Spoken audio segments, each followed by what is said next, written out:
ایک دوسرے کو عزت دو، برداشت کرو۔ میرے نبی نے فرمایا بہترین مسلمان وہ ہے جو بیوی سے اچھا سلوک کرتا ہو، اور بیوی سے فرمایا میری شریعت میں سجدہ ہوتا تو بیوی سے کہتا خامند کو سجدہ کر۔ بہترین صدقہ اولاد کی تربیت ہے۔ پورا گھر میرے نبی نے نقشہ، ہر ایک کی قیمت بتائی۔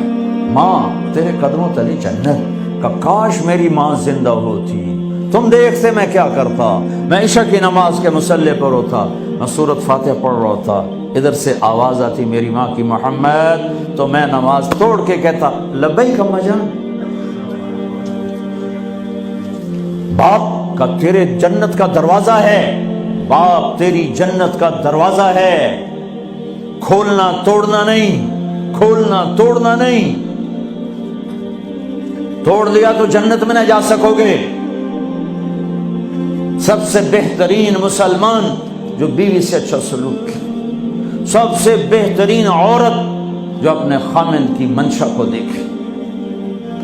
پھر آپ نے ایک عجب بات فرمائی جو معاشرے میں بہت بوجھ بنتا ہے جس کا، ہاں بھائی تمہیں ایسا صدقہ بتاؤں جس سے بڑھ کے کوئی صدقہ نہیں، تمہیں ایسا صدقہ بتاؤں جس سے بڑھ کے کوئی صدقہ نہیں۔ انہوں نے کہا جی کیا؟ کہا الابنۃ المردودہ، جس کی بیٹی کو طلاق ہو گئی یا بیوہ ہو گئی اور گھر واپس آ گئی ماں باپ کے، یا ماں باپ نہیں ہے تو بھائی ہیں، وہ ایک بوجھ بنتی ہے ماں باپ پر بھی، اور بھائی تو ویسے ہی باغی ہو جاتے ہیں۔ میرے نبی نے فرمایا اس بچی پہ خرچ کرنا کائنات کا سب سے افضل صدقہ ہے۔ گھر، ایک گھر کیسے چلتا ہے؟ ہمارے ہاں پنجاب سندھ بلوچستان سرحد میں بہنوں کو وراثت میں کوئی حصہ نہیں ملتا، سب بھائی کھا جاتے ہیں۔ میرے نبی نے فرمایا جس کو اللہ نے 2 بہنیں دیں اس نے ان کا حق ادا کیا، شادی کی حق ادا کیا۔ ماں باپ کی وراثت میں سے ہوتا ہے، اگر میں نے کوئی خود کمایا ہے اس میں بہنوں کا حق نہیں، ماں باپ سے اگر 1 روپیہ بھی آیا ہے تقسیم کیا جائے گا۔ جس نے بہنوں کا حق ادا کیا، شادی کی حق ادا کیا، اس پہ جنت واجب ہو گئی۔ جس کو اللہ نے 3 بیٹیاں دی، اس نے ان کی ڈولی اٹھائی، وہ جنت میں میرے ساتھ یوں ہوگا۔ ایک بولے اگر 2 ہوں، کہ جس نے 2 بیٹیوں کی شادی کی وہ بھی ایسے ہوگا۔ اللہ بھلا کرے۔ ایک صحابی کا کہ جس کی 1 ہو، کہ جس کی 1 ہے، اگر اس نے اس کو عزت سے رخصت کیا تو وہ بھی میرے ساتھ ایسے ہی ہوگا۔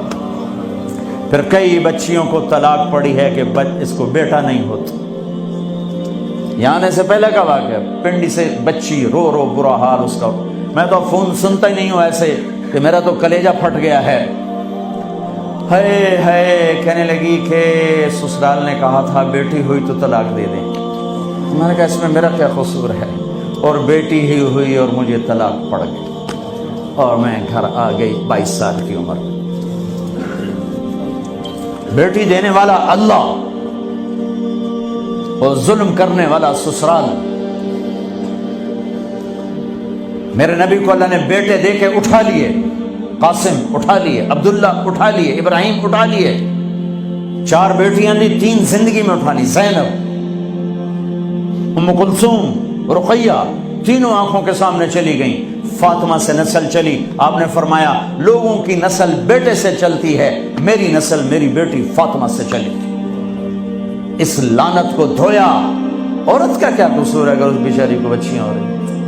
جس نے اپنی بہنوں کو حق ادا کیا، جس نے بیٹیوں کو ڈولے میں بٹھایا، ان کا حق ادا کیا، کہ جنت میں یوں ہو جائے گا۔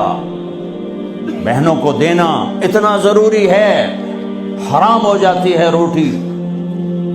میں نے مولانا جمشید صاحب میرے استاد ہیں، میں نے ان سے تفسیر پڑھی۔ میں ایک دن شہد کی بوتل لے کر گیا، پرانی بات ہے 76-77۔ میں نے کہا حضرت یہ ہدیہ ہے۔